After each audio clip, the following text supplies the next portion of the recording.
with the transition of the 80s, were you guys thinking about, the burgeoning new wave movement, or the stuff that like Gary Newman was doing with drum machine technology and whatnot? Like, how is modern technology coming into to play with the band?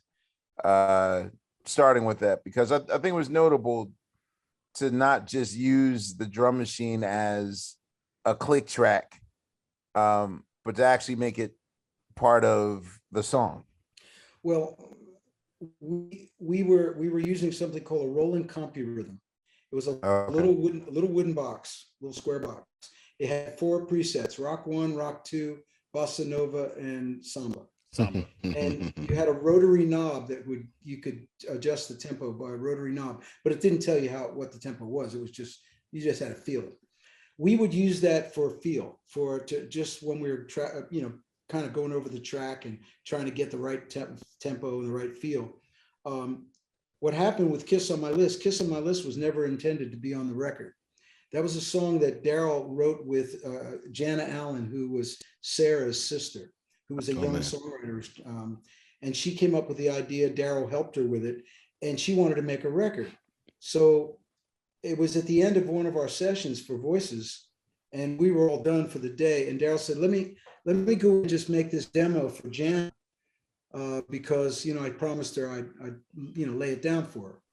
So he went in on the piano with the compy rhythm, Mm-hmm. and hit rock one, and and he just played the song. So we didn't want to waste tape, so we recorded it at 15 IPS instead of 30 IPS, because Okay. it was a throwaway, it was a demo. So after it was done, it was just the piano and the compy rhythm. And we played it. I guess Daryl might have played it for Tommy Mottola or someone, and everybody flipped out and said, "That's amazing. You guys got to cut this." So we didn't really want to recut it because it sounded really good the way it was. It was on 15 IPS. So the song has this kind of warbly thickness to it. Yes, it does. Because you're cutting at a slower And speed. all we did was add a couple instruments to it, bass, guitar, some little pads, and that's the way we put it out. So it was supposed to be a demo, and that's why we kept the compy rhythm on it just like that. I always wanted to know. I think on my 45 of Kiss on my list, I believe the B-side was Africa. Was that you guys doing sort of your Bo Diddley homage there, or? Yeah, that was my song that I wrote for my girlfriend at the time, who was a model working around the world, and she was in Africa, and I just thought it was kind of funny. My baby went to Africa. Yeah, like I don't know. It was like, a Bo Diddley kind of feel.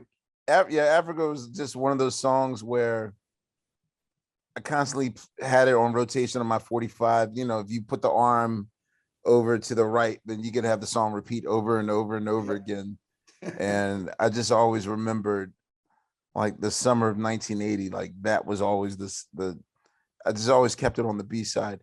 For the Private Eyes record, all right, I gotta cut to the chase, man. And due to the lasting power of it to this day, DJ gigs are not complete for half of America's DJs if I can't go for that. Yeah. Is not played.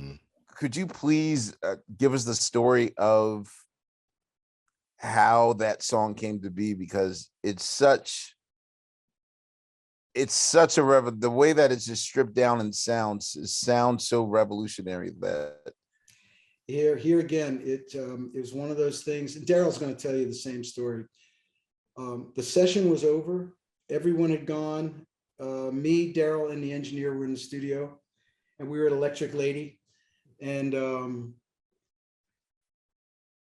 Daryl walked out into the studio with the electric piano, and here again, the rolling compy rhythm, which always sat on his piano so we could basically work through tracks. And he had I guess he had that idea in his head, but he never said anything to me or anybody. It was just maybe it was something that was just going around in his head. And he hit rock one, and whatever tempo was on it, whatever that was set at. and he just started playing his left hand. He just started playing, and then he started playing. And then he said, "Man, hey John, get your guitar." And I got the guitar. And he actually suggested to me to play this line. He goes, play a muted, like a funk line. And I started, and all of a sudden it just like went like this, you know. It was like, okay, this doesn't need anything. This is like it right here. It's the left hand of the keyboard, the guitar thing, and that was it. Now on that song, the only thing that's on that song is the keyboard, the guitar, sax solo, and one synthesizer thing. Right. And then background vocals. That's the whole song.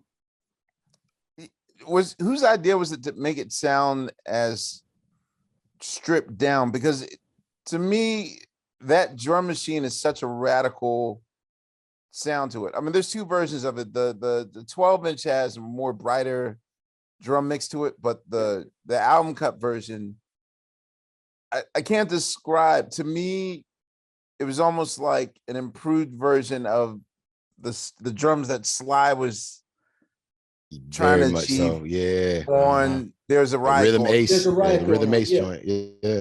Oh yeah, it's all, you know, that album, you know, there's riot going on, that had that same quality to it.